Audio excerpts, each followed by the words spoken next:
Hi guys, another clause is open-ended clause.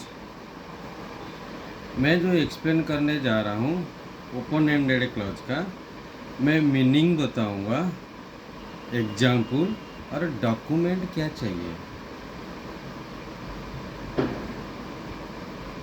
For the process this transactions.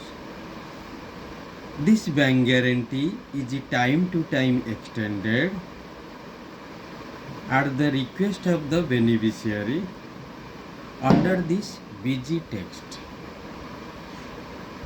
ये क्या बोल रहा है?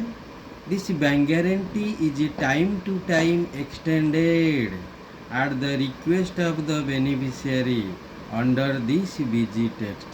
अगर बीजी टेक्स्ट में ये लिखा गया है time to time extended by the beneficiary, तो इसको ओपन एंडेड हम लोग बोलते हैं, वो ओपन एंडेड माना जाएगा. This bank guarantee is not capping in the sentence under this BG text. अगर बीजी टेक्स्ट के अंदर कोई सेंटेंस में कैपिंग नहीं है तो उसको ओपन एंडेड बोला जाता है. This bank guarantee shall continue. This bank guarantee contain, there is no capping. This is infinity. Third, not fixed the maturity date under this BG text. उसका कोई maturity date फिक्स नहीं होता. 1+1+1 extended होता रहता है. 1 ईयर एक्सटेंड होगा कि 2 year होगा, it's depends upon beneficiary. So that not fixed the maturity date under this BG text. No ending date under this BG text. उसका कोई एंडिंग नहीं है.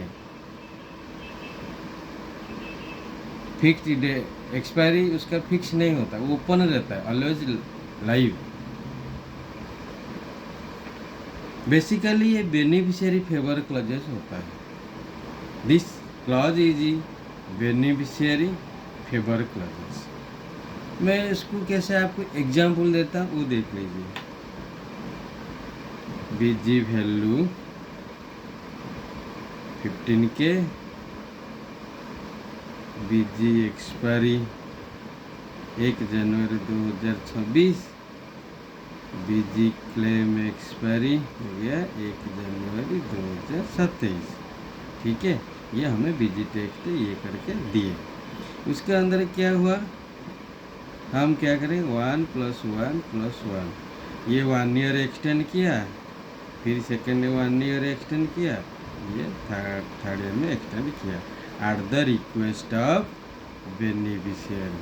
फर्दर 1 ईयर हम लोग ने एक्सटेंड कर दिया. There is no fix in expiry date. हमें टेक्स्ट में ये मेंशन करके दिया this guarantee further extended 1 year at the request of the beneficiary. Beneficiary बोलेगा ये हर 1 ईयर एक्सटेंड होता रहेगा. उसको बोलते हैं क्या, ओपन एंडेड क्लॉज. समझ में आ गया कैसे होता है ओपन एंडेड का एग्जाम्पल. अच्छा, डॉक्यूमेंट क्या चाहिए. What is the document required to process this transaction. पहले approval internal guideline of the respective bank. जो रेस्पेक्टिव बैंक का जो गाइडलाइन है उसी हिसाब से अप्रूवल लगेगा. Second, undertaking from the customer. Undertaking from the customer in specific clauses. जो स्पेसिफिक क्लॉज होगा उसके लिए हम अंडरटेकिंग कस्टमर से लेंगे. तीसरा, indemnity.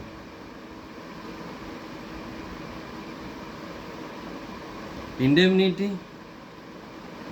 From customer in specific clause. ये तीनों चाहिए होता है प्रोसेस करने में ओपन एंडेड बीजी के लिए। आ गया समझ में? Thank you guys.